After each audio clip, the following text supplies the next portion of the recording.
Ito ngayon iluluto natin mga kapaparts. Preskong presko galing sa backyard ni Paparts. Tayo na, magluto tayo. Ayo. Fafford Jokes.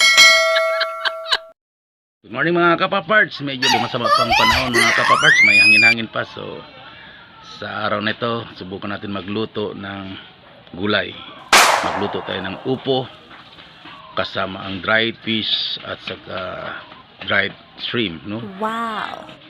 Kusikita con el calabasa blanco junto con el peco seco pati camaron seco. Kusagar sabor. Ano kayang lasa mga kapapars? So ang una po natin gawin ay mag-harvest ng kalabasa. Yung mag-harvest tayo ng upo.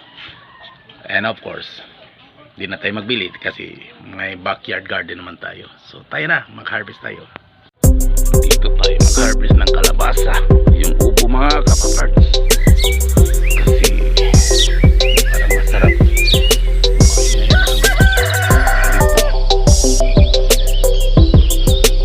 Pag gusto kumain ng upo, mag-harvest ng upo. Ayan, pwede na kaya to.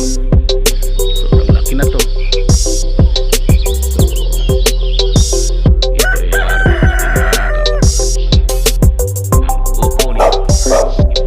Iluluto natin mga kapaparts.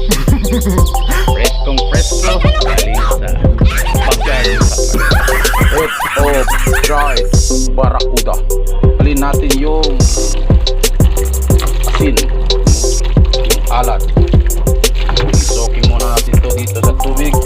I-slice ang barracuda. I-slice natin to. Wow.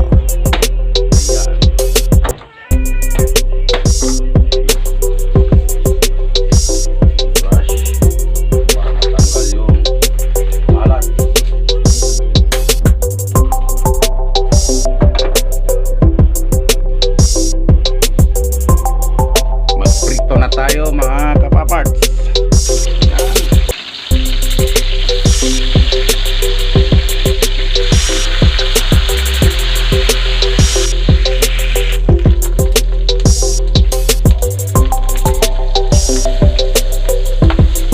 Pagsigat na nga, tapos ganun yan. Yan. Pagpulang-pula.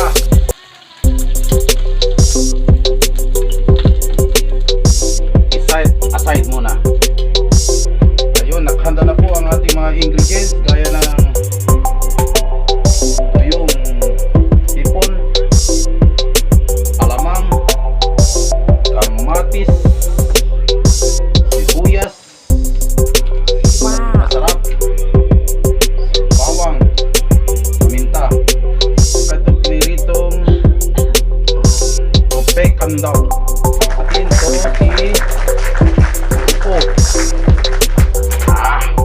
presko galing sa backyard ni Papa.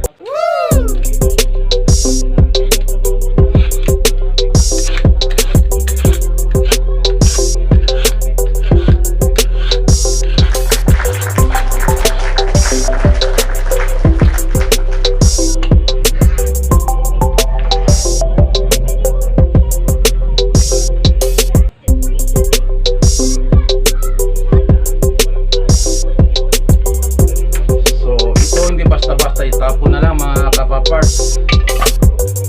Itago natin to kasi ito gawin nating fertilizer. Yan ang sekreto, no? Yung mga balat ng mga gulay na hinihiwa-hiwa natin, huwag natin itapon na yan sa basurahan. Isa rin yan maging organic fertilizer. Ayan, hinihiwain na natin to ngayon. Presko mga kapaparts. Subukan na. Hello mga kapaparts, magluto tayo ngayon na kalabasa blanco. Ayan, lagi pa na pwede ito kainin. Masarap na ito kainin mga kapaparts. Ikilaw lang, kilaw. So salad, pwede natin ito gawing salad mga kapaparts. Next videos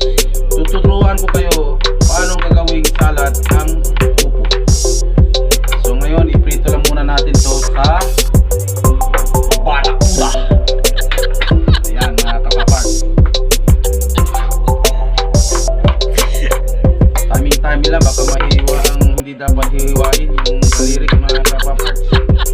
So dapat mga expert ko lang yung yan.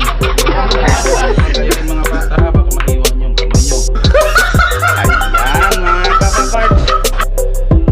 Presko. Kamatis. Bawang. Sibuyas. Siyempre bawang. Ito na mga kapaparts. Bawang. Sibuyas. Saka yung kamatis.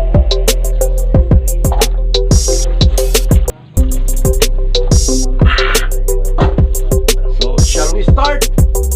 Fire!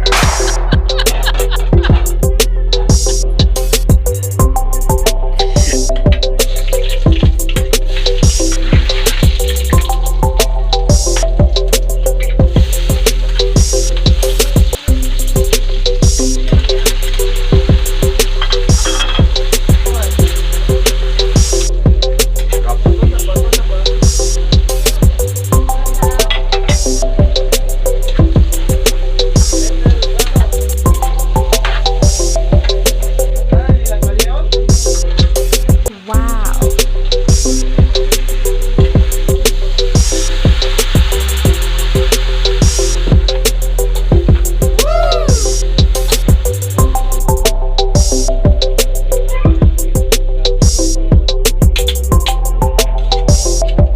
Kanang toyo. Masarap at saka maamoy. Lagyan ng paminta para maanghang. Then, itodo na natin. Mga kapapart, itodo na. Lagyan ang dry shrimp. Seasoning. Okay. Nakakanak talaga mga kapaparts. Super sarap talaga siya.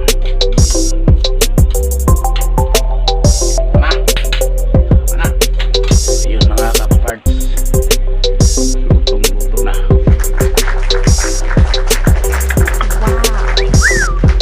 Ganito lang talaga mga kapaparts. Magluto tayo ng upo sa bagong alamang at saka sa tuyong isda na may malaking mata, yung barakuda. Patay na ang apoy. Luto na siya. Luto na at saka masarap na tama na yung alat. Ayan, makita natin yung isda na luto na siya mga kapaparts. That's all mga kapaparts. Lutong-luto na. Tigman na natin. Mainit pa mga kapaparts.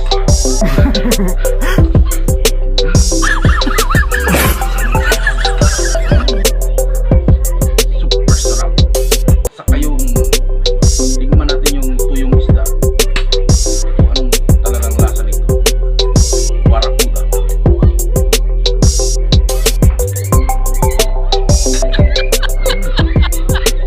Okay na okay siya. Ang sabaw. Lalong lalo na ang fresh na kalabasa na galing lamang sa bakuran.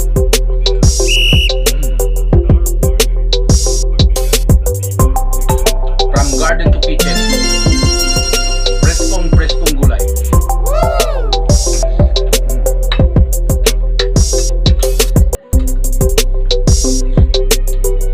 Napakasarap.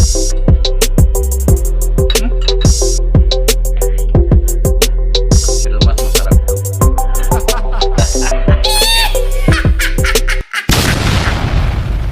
Safford Jokes.